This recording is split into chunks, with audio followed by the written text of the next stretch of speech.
Welcome back to our YouTube channel. आज हम करेंगे class 12 business studies chapter 5 organising का लेक्चर नंबर 8। आज के लेक्चर में जो हम टॉपिक कवर करेंगे वो होगा डेलीगेशन ऑफ अथॉरिटी की। डेलीगेशन ऑफ अथॉरिटी का क्या मतलब होता है, की टू डेलीगेशन ऑफ अथॉरिटी कौन कौन सी होती है। तो चलिए बिना देरी के अपने आज के लेक्चर को स्टार्ट करते हैं। डेलीगेशन ऑफ अथॉरिटी से मतलब होता है ग्रांट करना अपनी पावर्स को अपने सबऑर्डिनेट्स को, ताकि वो कुछ प्रिस्क्राइब लिमिट्स तक उनको यूज करके एक क्विक डिसीजन मेकिंग का पावर ले सके। उसको कहते हैं delegation of authority. It means the granting of authority to subordinates to operate within the prescribed limit. इसका मतलब होता है अथॉरिटी देना, पावर देना सबऑर्डिनेट्स को, ताकि वो ऑपरेट कर सके किसी ऐसी सिचुएशन में जब उनके सुपीरियर्स प्रेजेंट नहीं है। The manager who delegates authority holds it's subordinate responsible for proper performance of the assigned task.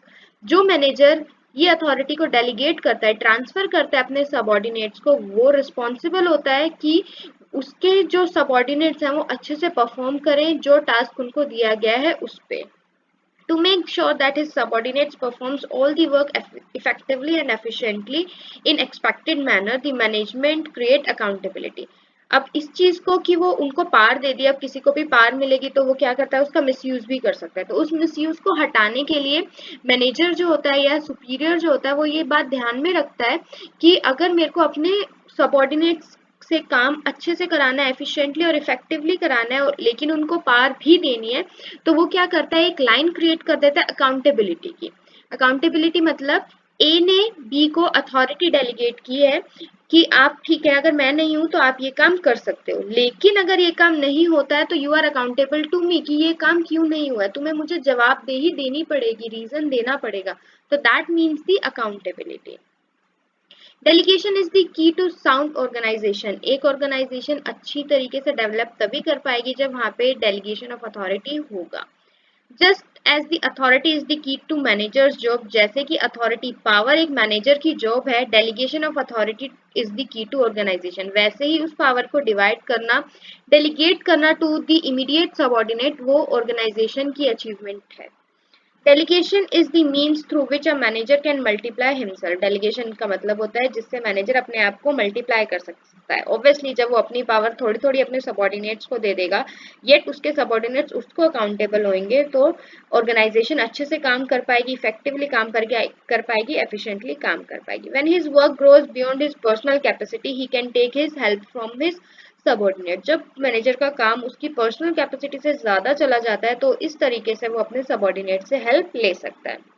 The key to delegation is, delegation की तीन मेजर कीज होती हैं। पहली authority, next responsibilities and third is accountability. Authority मतलब आपको हमने power दे दी, responsibility मतलब उस पावर को हमने दिया, आपकी रिस्पॉन्सिबिलिटी है कि आप उसको मिसयूज ना करें, और अकाउंटेबिलिटी मतलब जहां पे अथॉरिटी और रिस्पॉन्सिबिलिटी होगी वहां पे अकाउंटेबिलिटी आएगी ही आएगी। जवाब दे कि आप किसको जवाब दोगे इन केस आपने पावर का मिसयूज किया या आपने वो काम पावर मिलने के बाद भी कंप्लीट नहीं किया। तो आई होप आपको meaning of delegation of authority अच्छे से समझ में आ गया होगा।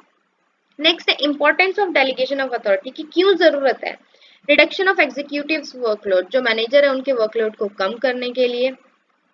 एम्प्लॉयज डेवलपमेंट, एम्प्लॉय के डेवलपमेंट के लिए कि ऑब्वियसली अगर आपको पावर मिल रही है और आप उसको अच्छे से यूज कर रहे हो for the beneficiary of yourself as well as for the organisation, तो कोई भी आपको क्या करेगा, आपकी डेवलपमेंट होगी एज वेल एज ऑर्गेनाइजेशन की डेवलपमेंट होगी। Quick and better decisions are possible in case superior present नहीं है और सबऑर्डिनेट्स के पास अथॉरिटी है, पावर लेने अथॉरिटी है डिसीजन लेने की, पावर है उस डिसीजन को लेने की, तो वो क्या करेंगे, उस टाइम पे क्विक डिसीजन ले लेंगे और वो डिसीजन जो होगा वो फायदे में होगा, और उस डिसीजन के लिए वो किसको अकाउंटेबल होंगे, अपने सुपीरियर को।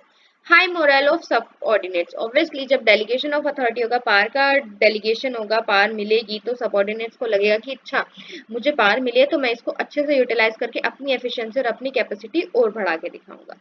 बेटर कोऑर्डिनेशन, क्योंकि एलिमेंट है डेलीगेशन की अथॉरिटी, रिस्पॉन्सिबिलिटी और अकाउंटेबिलिटी, और ये तीनों एक साथ ही चलते हैं, तो किसी की पावर्स होती हैं, किसी के पास ड्यूटी होती है और आंसर्स होते हैं जो डिफरेंट पोजीशन को एक ऑर्गेनाइजेशन में डिफाइन करते हैं, जिसकी वजह से एक दूसरे लोगों में बेटर कोऑर्डिनेशन बनता है। प्रोसेस एलिमेंट्स ऑफ डेलीगेशन, कौन कौन से एलिमेंट्स हैं हमने पीछे पढ़े। अथॉरिटी, अथॉरिटी क्या होता है, power of taking decision, decision लेने की पावर को क्या कहा जाता है? अथॉरिटी। रिस्पॉन्सिबिलिटी ऑब्लिगेशन की आपको जो पावर दी गई है उसका आप मिसयूज नहीं करोगे और जो काम आपको दिया गया है उसी काम से रिलेटेड जो पावर दी गई है उसको आप उसी काम में यूज करोगे। और अकाउंटेबिलिटी, जब सुपीरियर ने आपको कोई काम दिया है और आपको अथॉरिटी भी दी है तो यू आर आंसरेबल कि आपने क्यों वो काम नहीं किया। और अगर उसने ऐसी अथॉरिटी आपको दी है और किसी वजह से आप लैक करते हो और आपके सुपीरियर को अपने सुपीरियर को बताना है तो वो वहां पे आपको नहीं अकाउंटेबल होना पड़ेगा। He will be accountable, your superior will accountable to his superior. क्यों? क्योंकि उसने डेलीगेट करी है ना अथॉरिटी, उसके सुपीरियर का तो कोई मतलब ही नहीं है। तो ये तीनों चीजें आपस में क्या है? इंटरलिंक्ड है। नेक्स्ट आता है principal of absolute accountability. Authority can be delegated but responsibility accountability can not be delegated. Authority, power को आप डेलीगेट कर सकते हो, पावर को आप अपने इमीडिएट सबऑर्डिनेट को दे सकते हो, लेकिन उस पावर के साथ जो रिस्पॉन्सिबिलिटी और अकाउंटेबिलिटी आती है ना उसके लिए उस मैनेजर को ही क्वेश्चन किया जाएगा। उनको नहीं पकड़ेंगे जिनको उन्होंने पावर दी है। ठीक है, तो ये अगर आप किसी को अपनी पावर दे रहे हो तो यू आर रिस्पॉन्सिबल और you are accountable for that. तो that is the principle of absolute accountability कि मैनेजर अपने रिस्पॉन्सिबिलिटी से और अपनी अकाउंटेबिलिटी से भाग नहीं सकता, बेशक से उसके सबऑर्डिनेट की ही क्यों ना मिस्टेक हो। ठीक है, तो ये है हमारा principle of absolute accountability. Next है authority can be delegated but responsibility can't. Yes, अभी हमने ऊपर पढ़ा कि जैसे कि हमारा प्रिंसिपल ऑफ एब्सोल्यूट रिस्पॉन्सिबिलिटी बोलता है कि आप अथॉरिटी को तो आप डेलीगेट कर सकते हो लेकिन रिस्पॉन्सिबिलिटी को आप डेलीगेट नहीं कर सकते। क्यों? क्योंकि आप रिस्पॉन्सिबिलिटी, आपकी रिस्पॉन्सिबिलिटी है कि आपने अपने इमीडिएट सबऑर्डिनेट को वो पावर दिया और he is accountable to you but you are accountable to your superior कि उन्होंने काम की, आपने या आपकी टीम ने अच्छे से काम क्यों नहीं किया। तो इसीलिए ये क्वेश्चन आपके आ सकते हैं एग्जाम में कि what is principle of absolute accountability और authority can be delegated but responsibility can't. तो you have to write the answers very carefully. I hope आपको ये भी टॉपिक आज का समझ में आ गया होगा। आज के लिए इतना ही। हम अपने अगले लेक्चर में डिसेंट्रलाइजेशन ऑफ अथॉरिटी के टॉपिक को कवर करेंगे। Till then stay safe. Thank you for watching. Please like, share and subscribe our channel for more videos.